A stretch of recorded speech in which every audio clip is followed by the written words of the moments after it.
Pay scale সরকারি চাকরিজীবীদের একটি প্রাণের দাবি। সর্বশেষ পে স্কেল হয়েছিল 2015 সালে। এরপর থেকেই দীর্ঘ 11 বছর যাবৎ কোনো পে স্কেল হচ্ছে না। সরকারি চাকরিজীবীরা বিভিন্নভাবে দাবি করছে, আন্দোলন করছে।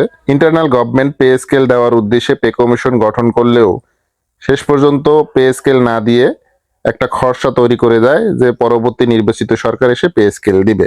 পে কমিশন বিভিন্নভাবে যাচাই বাছাই করে তারা একটা খসড়া দিয়ে যায়।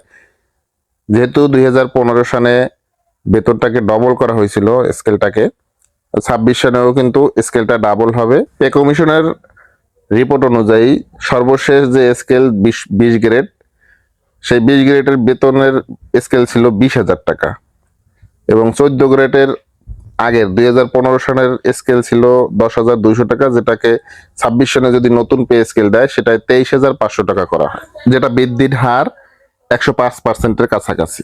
নির্বাচিত সরকার ক্ষমতায় আসার পরই পে স্কেল নিয়ে বিভিন্ন মহল থেকে বিভিন্নভাবে কথা আসছে।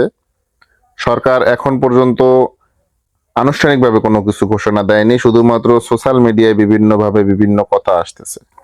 তবে পে স্কেল হওয়ার সম্ভাবনা আছে। তবে সরকার চাচ্ছে পে স্কেলটাকে 3টে ধাপে দিবে।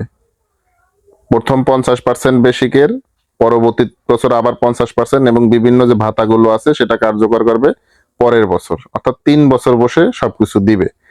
এখন এখানে প্রশ্ন হলো বার্ষিক যে 5% ইনক্রিমেন্ট হয় সেটা হবে কিনা এবং বেতন মূলত কত পার্সেন্ট বৃদ্ধি হবে।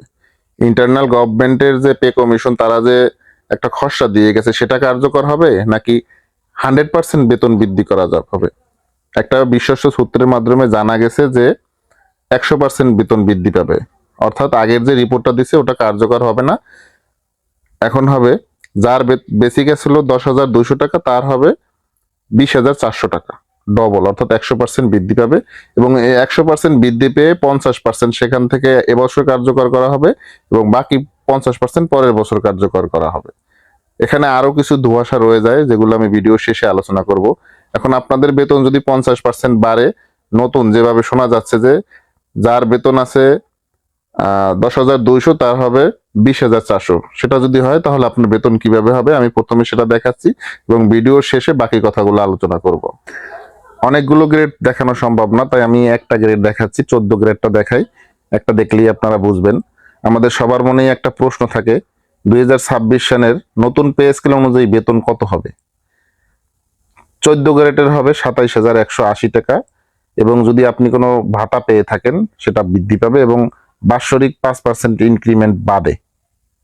কিভাবে 27,180 টাকা হবে আমি দেখাচ্ছি। ধরুন আপনার জয়েনিং বেসিক ছিল 10,200 টাকা এবং বর্তমান বেসিক হলো 13,710 টাকা, অর্থাৎ আপনি ধরেন 3টা বা 4টা ইনক্রিমেন্ট পাইছেন। 10,200 সাথে ইনক্রিমেন্টের টাকাটা যোগ করে এখন আপনার বেসিক হলো 13,710 টাকা। তাহলে 10,200 থেকে আপনি যদি 13,710 টাকা বিয়োগ করেন তাহলে 3,510 টাকা হলো আপনার ইনক্রিমেন্টের বৃদ্ধি। যদি ইন্টারনাল গভর্নমেন্টের খসড়াটা বাদ দিয়ে 100% বেতন বৃদ্ধি করে, সেক্ষেত্রে আপনার বেসিক যদি ছিল 10,200 টাকা তাহলে 100% বৃদ্ধি হলে আরো 10,200 টাকা বাড়বে, তাহলে আপনার বেসিক হবে 20,400 টাকা। এটা হওয়ার কথা যদি 100% বেতনটা বাড়ে। এখন যদি আপনাকে 50% দেয় আর পরবর্তী বছর যদি 50% দেয় তাহলে হিসাবটা হবে 10,200 ভাগ হবে 2, যেহেতু 50% দেবে তাহলে 5,100 টাকা এবছর আপনার বৃদ্ধি পাবে, পরের বছর গিয়ে 5,100 টাকা বৃদ্ধি পাবে। তাহলে 10,200 আপনার মূল যে বেসিকটা ছিল জয়েনিং বেসিক প্লাস হলো 5,100 এবছর যে 50% বাড়তেছে, এই দুইটা মিলে হবে 15,300 টাকা। এই 15,300-র সাথে আপনার ইনক্রিমেন্টটা বৃদ্ধি হবে। আমি আগে দেখিয়েছিলাম যে 3,510 টাকা আপনার ইনক্রিমেন্টে বাড়ছে, তাহলে টোটালটা মিলে হবে 18,810 টাকা। এটা হবে আপনার বেসিক। এখন এই বেসিকের উপরে যদি আপনি বাড়ি ভাড়া পেতেন তাহলে কিন্তু বেতন অনেক বাড়তো, কিন্তু সেটা কিন্তু পাচ্ছেন আরো 2 বছর পরে। আমি আপনাদেরকে আরো ভালোভাবে বোঝানোর জন্য পাশাপাশি 100% পে স্কেল দিলে কত টাকা বৃদ্ধি পাবে এবং পে কমিশন যে সুপারিশ করে গেছে সেই অনুযায়ী যদি আপনার বেতনটা বাড়ে সেক্ষেত্রে কত টাকা হবে সবকিছু দেখাচ্ছি। ধরুন 100% যদি বাড়ে তাহলে আপনার বেসিক হবে 18,810 টাকা 14 গ্রেডের। বাড়ি ভাড়া পাবেন 45%, যারা 50% পাবেন তাদেরটা আরো বাড়বে, 45%-এ হবে 6,170 টাকা। চিকিৎসা ভাতা পাবেন 1,500 টাকা।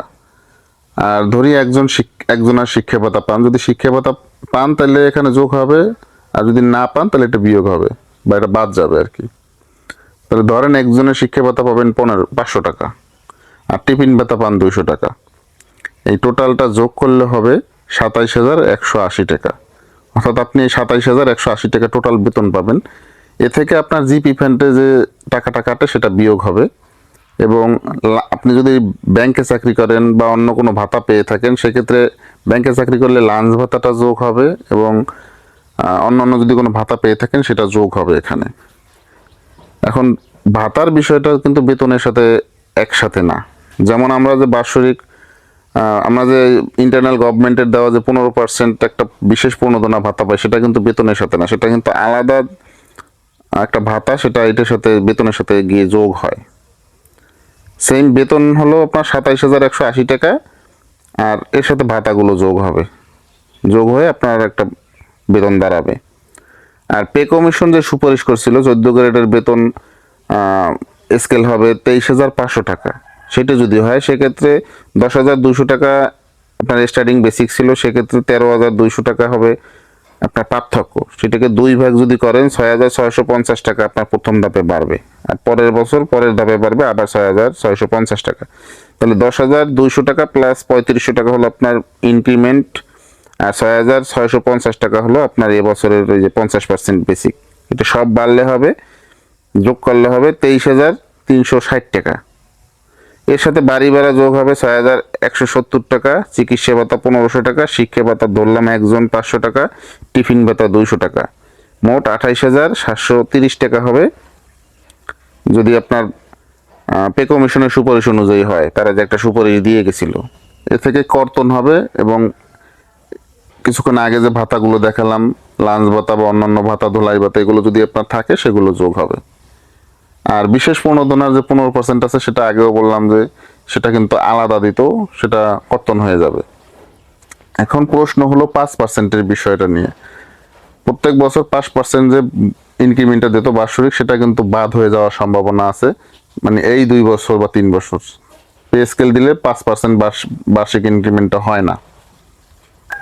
যদি বার্ষিক ইনক্রিমেন্ট 5%-এর ওইটা না হয়, আর যদি 3 বছর না হয়, তাহলে কিন্তু 15% হচ্ছে না। কিন্তু সংশ্লিষ্ট কিছু মাধ্যমে শোনা যাচ্ছে যে এটা একটা সমন্বয় করবে, এটা আমরা যেমন চিন্তা করি তারাও চিন্তা করে, সবকিছু বিবেক বিবেচনা করে বিচার বিশ্লেষণ করেই কিন্তু একটা প্রজ্ঞাপন জারি হবে। এখন প্রজ্ঞাপনের আগে কিন্তু আমরা যত নিউজ আমি করি বা আর একজন করুক, এগুলো কিন্তু আসলে কোনো মানে ফলপ্রসূ না। প্রজ্ঞাপনে যেটা উল্লেখ থাকবে ওইটাই হবে।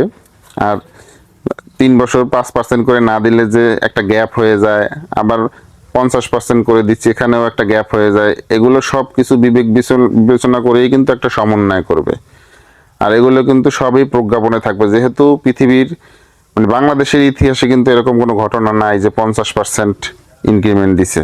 এটা শুধুমাত্র বাংলাদেশের অর্থনৈতিক যে অবস্থা, পে স্কেলেরও দেওয়া উচিত বা দেওয়া দরকার, কিন্তু দেশের যে অর্থনৈতিক পরিস্থিতি, পে স্কেল দেওয়াটাও সম্ভব না। এজন্যই কিন্তু সবাইকে খুশি রাখতেছে, পে স্কেলও দিচ্ছে আবার 50% দিচ্ছে, মোটামুটি মানে একটা সমন্বয় করতেছে সবার সাথে। আশা করি বুঝতে পারছেন, আমি সংক্ষেপে বোঝানোর চেষ্টা করছি। যদি কোনো ভুল ত্রুটি থাকে তাহলে অবশ্যই ক্ষমা সুন্দর দৃষ্টিতে দেখবেন, আর যদি কোনো পরামর্শ থাকে তাহলে অবশ্যই কমেন্ট বক্সে শেয়ার করবেন। আর দেখা হবে পরবর্তী ভিডিওতে। সে পর্যন্ত ভালো থাকবেন, সুস্থ থাকবেন, আল্লাহ হাফেজ।